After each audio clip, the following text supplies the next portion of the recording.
B'Shem Hashem Na'aseh V'Natzliach. Thank you everybody for joining us tonight.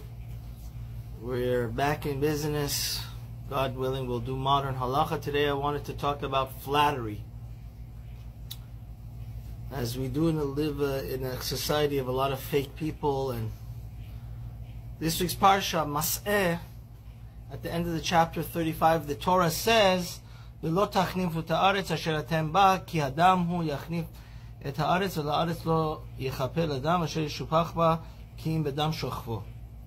So right at the end of the fourth book of the Torah, and the end of chapter 35, the Torah forbids us from taking money and allowing a murderer, a bona fide murderer, into the cities of refuge.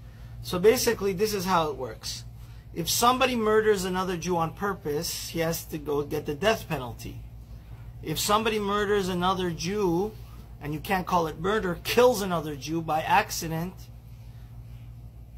then the bloodthirsty relatives want to take revenge. He can go to the 36 cities of the Levites, the Levies, and then they'll protect him. The Torah is demanding and commanding us, the Levites cannot take money and let in a real bona fide murderer, because this makes God terribly, terribly disgusted. And that's why there was a fascinating case that happens on a constant basis, as if there's no money, there's no honey of Torah. The Torah is the most sweetest, impressive and fundamental thing to the world. It's the oxygen of the world. And many Jewish institutions would honor a billionaire that has married a shiksa.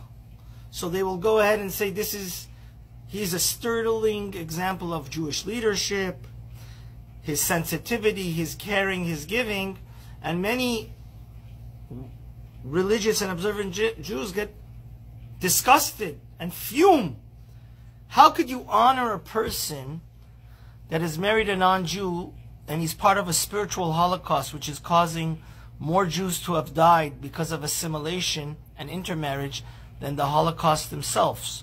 So are these observant organizations that honor anybody that gives them money, even if the person is terribly, terribly misguided in his religious observance? He married a non-Jew, a shiksa, or he's doesn't keep anything in the Torah.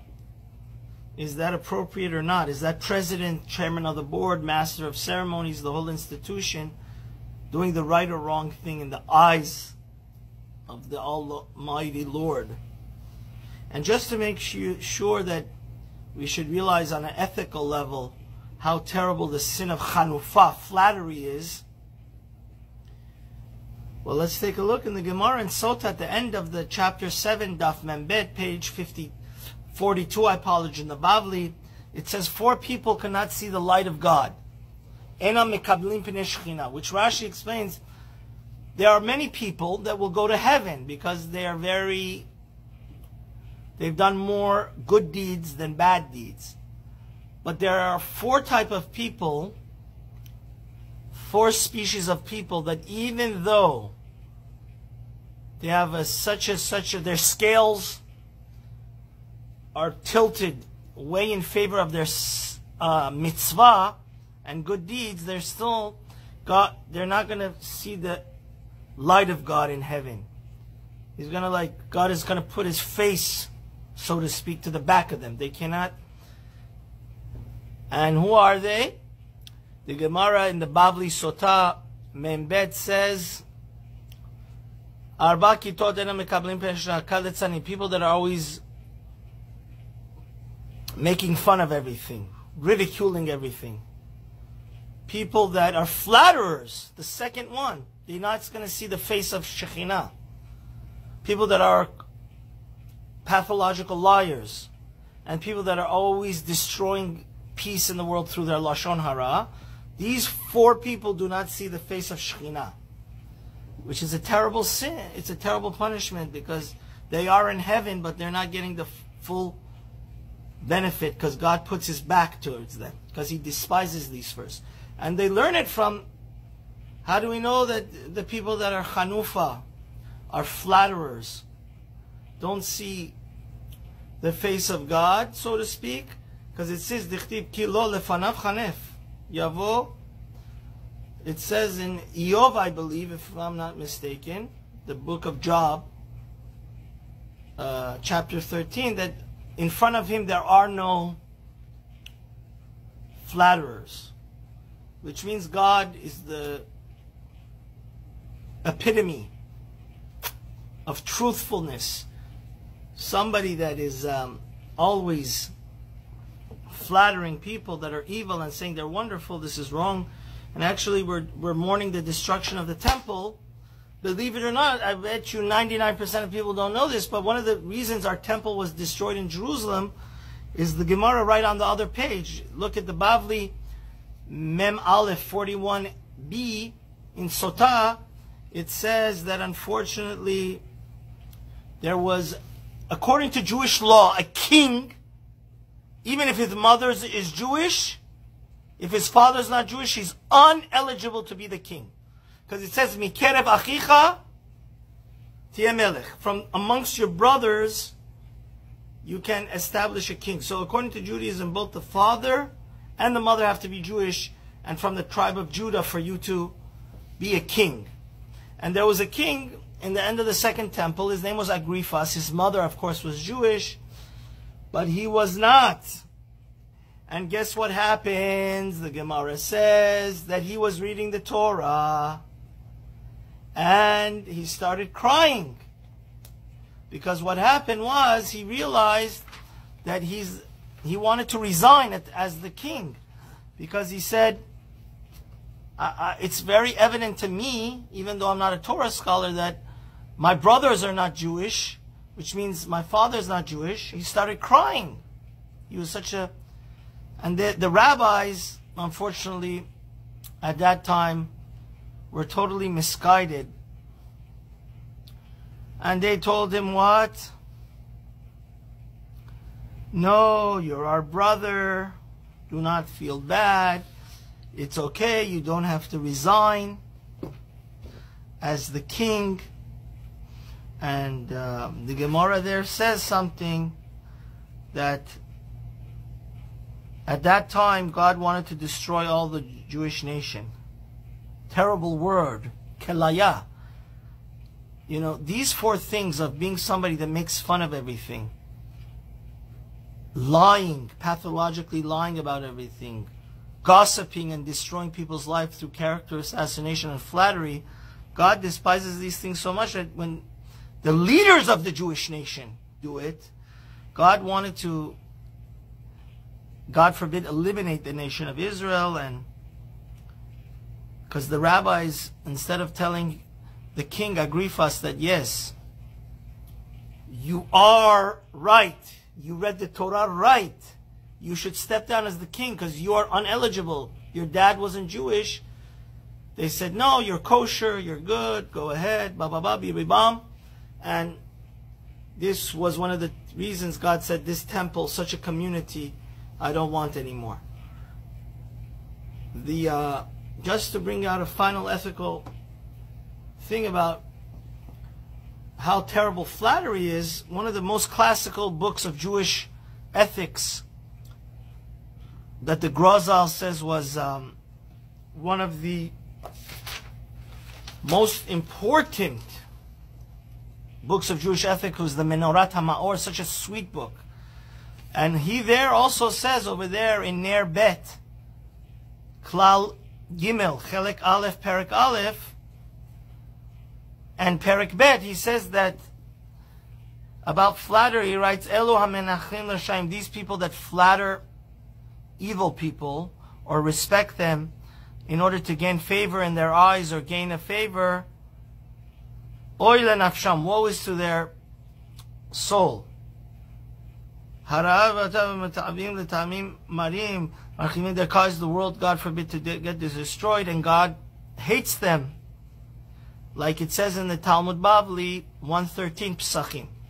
So you're playing with fire if you just want to, and especially publicly, in front of 1,000 people at a dinner, you say this guy that's married to a shiksa, he's holy, he's wonderful, he's the best. was that appropriate or not? Because it comes up all the time.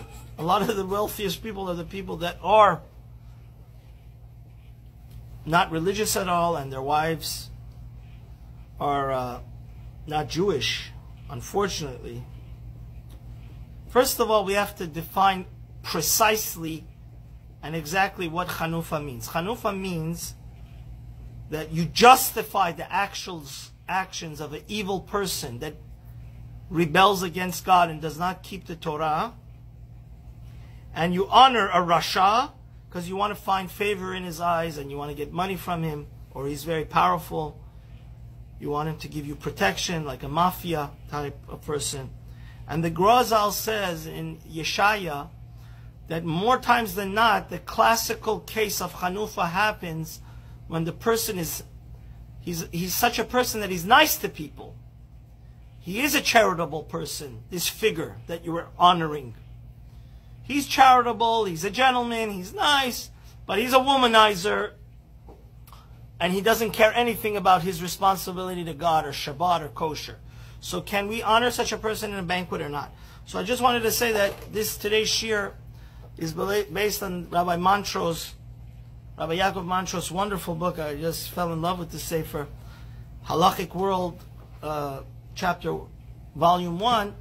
He brings from the Rabbeinu Yonah that Rabbeinu Yonah says, yes, you're allowed to praise the good actions of a rasha, somebody that doesn't keep Shabbat or married a non-Jewish woman, which is causing a spiritual holocaust. But there's a big caveat to this. It's only permitted if you mention that he's also his bad deeds. So, right? Judaism, bad deeds never cancel out your good deeds. For your good deeds, you're going to go to heaven, and for your bad deeds, you're going to first have to go to hell. A sin doesn't cancel out a mitzvah. So therefore, according to that logic, Rabbeinu Yonah says, fine. You can say that this person gave us $1 million for us to build a yeshiva or build an orphanage. But it would be very awkward if you want to follow Rabbeinu Yonah's halachic ruling. And he talks about this extensively in Sha'arei Teshubah. He says there's 9 different types of flattery. It would be embarrassing him in public because you would have to say, we do not condone his actions of desecrating Shabbat or having his business open on Shabbat or him marrying a shiksa.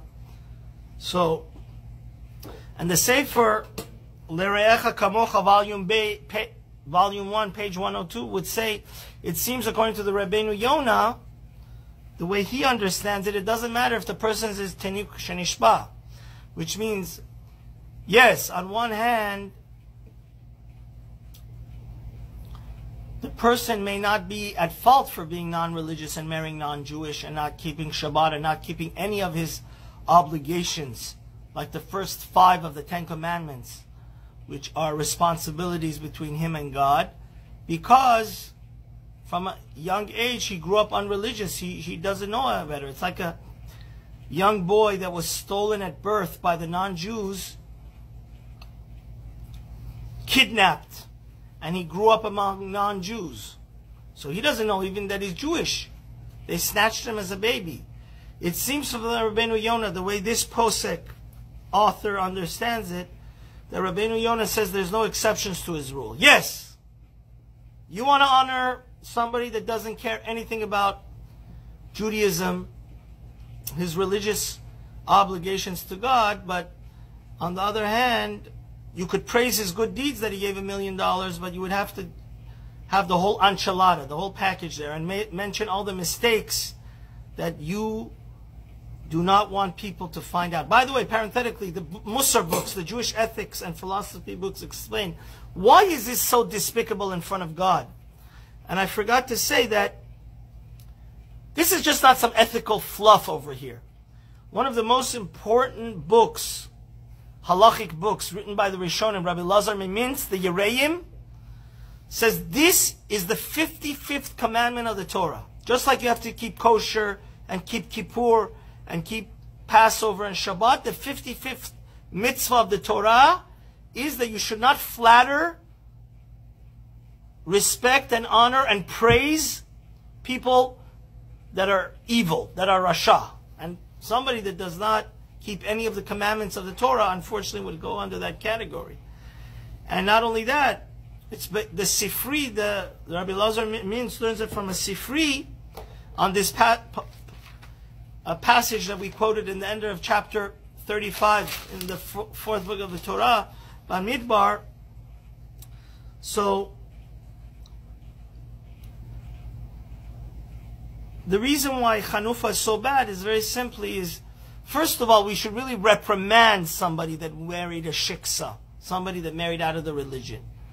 So not only are you not doing that, the reason why it's such a despicable behavior and it destroys the world and God hates it and the guy will not see the face of the Shekhinah is because we encourage other people. This guy becomes the poster child, which means if this guy is getting so, everybody's singing his praises and honoring him at a banquet, even though he married a non-Jew, so I should do it also. So we're just throwing down the whole religion, God forbid, down the toilet, because there are no consequences for not keeping the Torah. Anything goes, and even the rabbis, the leaders are respecting him and saying he's the best guy in front of 1,000 people. This is why all those ethical things we learned in the Talmud causes the destruction of our Holy Land and our temple, because now Rav Moshe Feinstein has a little bit controversial psak regarding this. Rav Moshe says a very interesting thing. Rav Moshe, if you want to look it up in his Teshubot, Orach Chaim, Volume 2, Teshubot 51, says the prohibition is only similar to the Gemara, where you're lying.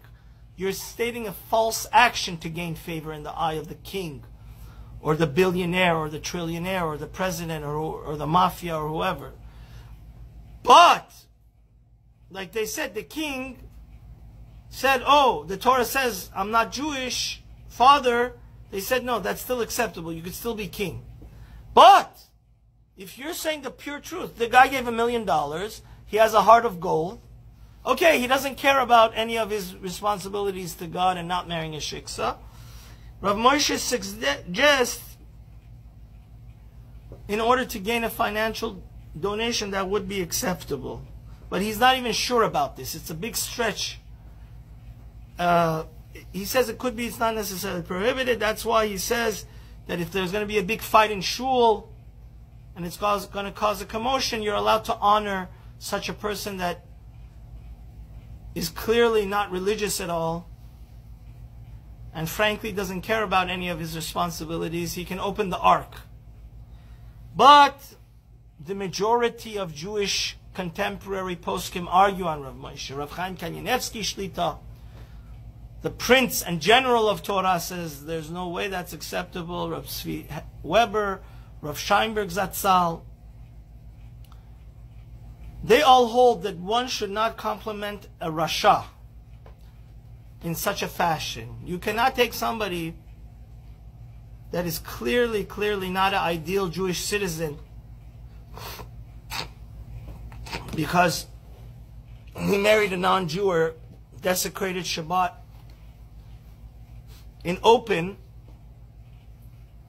You're not allowed to do that. And Rav Shach also, in his letters, writes that, in his Michtavim U'Ma'amarim that they wrote, that it said, therefore one should not honor somebody that desecrates Shabbat openly at any type of dinner. So,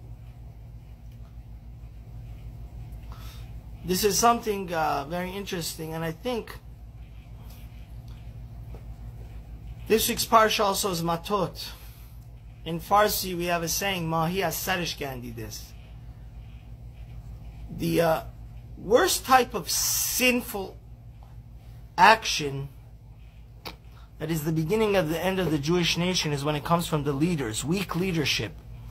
Like we saw in the Talmud that the rabbis were ultimately willing to falsify the Torah and flatter the king Agrippas, so the king should be on good terms with them and he shouldn't kill them.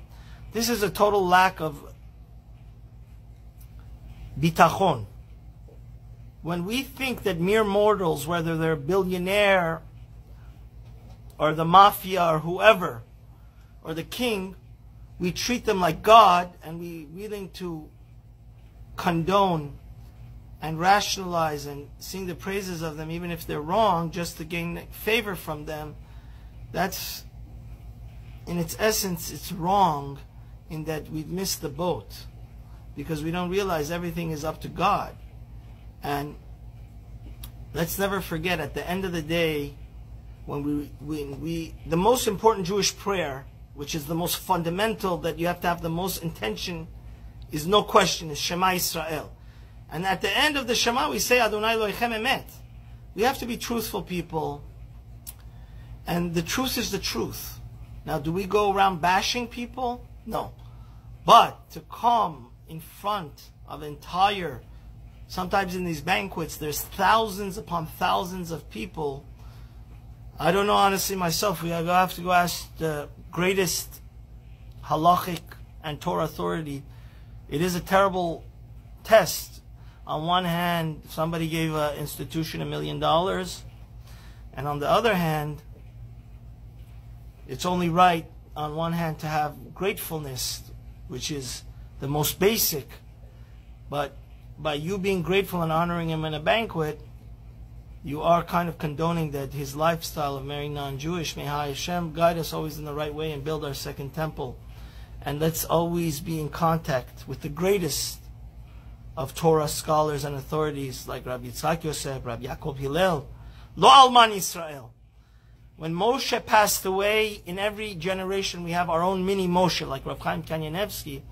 And decisions like this, we should only get guidance from them. Have a wonderful Shabbat. Don't forget to subscribe.